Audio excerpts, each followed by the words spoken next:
j'espère que vous allez bien. Aujourd'hui on se retrouve sur une nouvelle vidéo sur Clash Royale. Et aujourd'hui les amis, je vais noter les decks là que j'ai fait. Et je vais aussi noter les decks de mes adversaires, des adversaires que j'ai affrontés il y a pas longtemps. Voilà, donc on va commencer tout de suite avec ce premier deck. Alors, je vais essayer en notant mes decks d'être le plus objectif possible, hein, parce que vu que c'est mes decks évidemment. Voilà, alors. Déjà, le niveau général, c'est à peu près level 10. Donc c'est un bon niveau, hein, vu que je suis level 10, c'est à peu près cohérent. Alors, ce que je voulais faire en faisant ce deck, c'est un deck autour du prince, vu qu'il était level 11, donc voilà. Donc prince level 11, en fait, le prince qui le bloque, bon là, il se fait totalement wall par l'arme squelette. Donc bûche et archer magique, et il me semble que le fantôme royal fait des dégâts aussi. Mais c'est pas pour ça que j'ai mis le fantôme royal. Le fantôme royal, je l'ai mis pour qu'il soit polyvalent. C'est-à-dire le mettre en défense, le mettre en carte de soutien, en attaque, etc. Voilà. Ensuite, mes options d'attaque, c'est les 3 cartes en haut. Voilà. Et les cartes défensives, c'est les cartes en bas. Mince. C'est les cartes en bas en général. Hein. Voilà. Donc, en vrai, j'ai une bonne défense. J'ai une défense plutôt solide, à part que le gros problème de ce deck, c'est que je me fais wall par toutes les cartes qui ont énormément de vie. C'est-à-dire moi je vais me faire défoncer par un méga chevalier, par PK, je vais me faire défoncer. Je me fais défoncer par vraiment tout ce qui a beaucoup de vie, hein. Par exemple ça je me fais défoncer, ça je me fais défoncer. Et puis même souvent j'ai pas beaucoup de défense aérienne, hein. J'ai que ces 2 cartes là. C'est pas foufou, surtout quand on sait que maintenant il y a les witch, il y a les sorcières qui sont vraiment fortes. Et puis avec la nouvelle carte là, la mamie sorcière, qui est devenue plutôt forte. Mais bon bref, en plus avec le dragon d'enfer, etc. Il faut toujours avoir une bonne défense aérienne, et du coup le problème de ce deck, c'est la défense aérienne.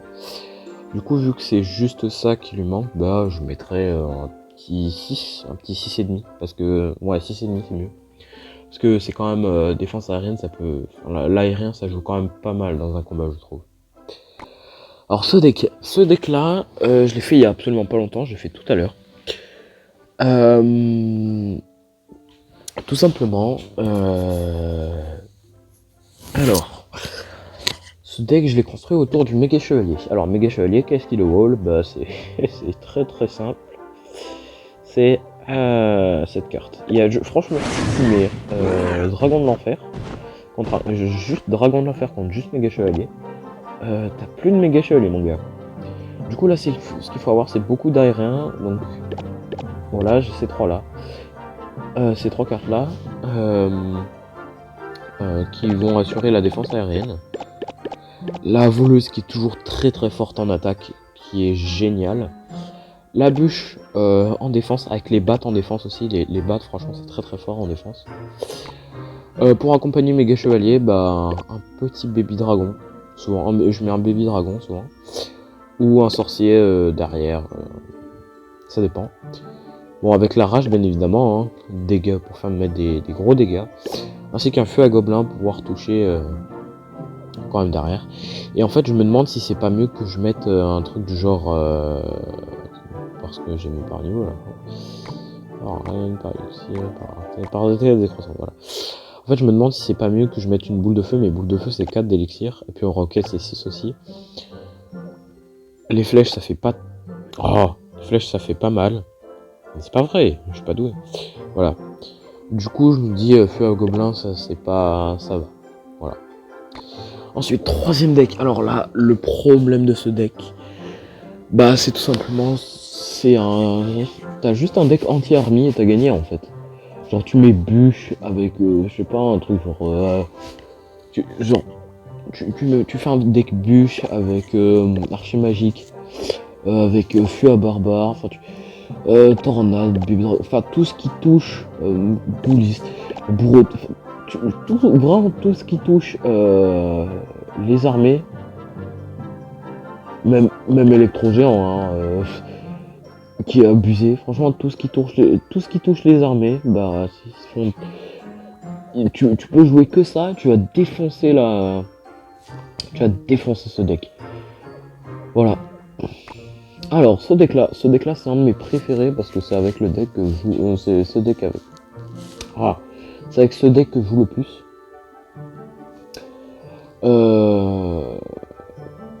Ce deck, je le joue, bah, du coup autour de l'électro-géant. Électro-géant rage, hein, bien évidemment, qui est beaucoup trop fort. Bon, du coup, pareil, le fantôme royal qui est là pour assurer un petit peu de polyvalence. En défense pour occuper, même en attaque. Hein. Souvent, je mets voleuse fantôme royal. Franchement, c'est pas dégueu. Puis derrière, je mets bûche ou un bébé dragon pour pas que y ait des armées de squelettes qui viennent comme ça, ou enfin plus souvent je mets bébé dragon pour pas qu'il y ait des armées en l'air qui viennent comme les chauves-souris ou les gargouilles. Ouais, bon, et puis de toute façon, l'électro-géant il a pas trop besoin de défense hein, avec lui quand tu vas attaquer une tour. Bon, franchement, regardez, hein, ça part de lui-même, il électrifie les trucs autour, quoi. Puis même, regardez, il vole complètement le. Enfin, à lui tout seul, quoi, tu vois, tu peux y aller franchement tranquille. Mince, pas doué. Voilà. Donc voilà, ah mince, j'ai pas mis des notes alors au deck avant. Alors ce deck, je lui mettrai un bon 8, je pense, parce que franchement, c'est un deck assez solide. 4. Désolé, ce deck, franchement, il est pas ouf. Mais je vous dis, ce deck... Ah, mais c'est pas possible. Ce deck, je l'utilise que en élixir x7. Hein. C'est juste pour... En fait, ce deck, si l'adversaire il a pas prévu que t'as ça, ben t'as les 3 tours. C'est juste pour fermer les tours, en fait. Pour fermer les couronnes. Et donc ce deck, je lui mettrais un bon 9 parce qu'il est pas parfait, mais franchement, il est très très fort. Je perds très rarement avec ces decks. Et ensuite, dernier deck. Alors, bah, ce deck là, sur quoi je l'avais organisé. En vrai, je me suis dit, je crois par rapport aux autres decks, je crois que je voulais faire un deck assez léger, il me semble. Ouais, c'est ça, parce que là il y a 3. Hein. Ouais, c'est ça, c'est mon deck le plus léger. En fait, ce que je voulais faire, c'était un deck assez léger pour pouvoir totalement wall l'adversaire avec mon prince voleuse et derrière archer magique et bûche.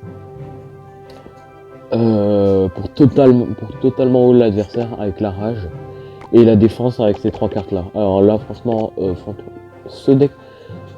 Le problème de ce deck, c'est les cartes les cartes à gros élixir, hein. Enfin à gros élixir, à gros PV. Hein. Je vais péter un câble par croissance, merci. Donc pour la PK, méga chevalier, même si elle est batte. Il y a quoi après? Voilà, squelette géant, électro géant, golem. Golem, souvent, enfin les trucs comme ça. Même golem à élixir, franchement. Franchement les mecs, même golem à élixir, je galère. Hein. Contre golem à élixir, je galère. Surtout si tu mets un truc derrière, chevaucheur ou mini PK, tu vois, pour attaquer bien fort la tour. Tu peux pas, j'arriverai jamais à défendre ce deck. Du coup, c'est juste ça le problème de ce deck aussi.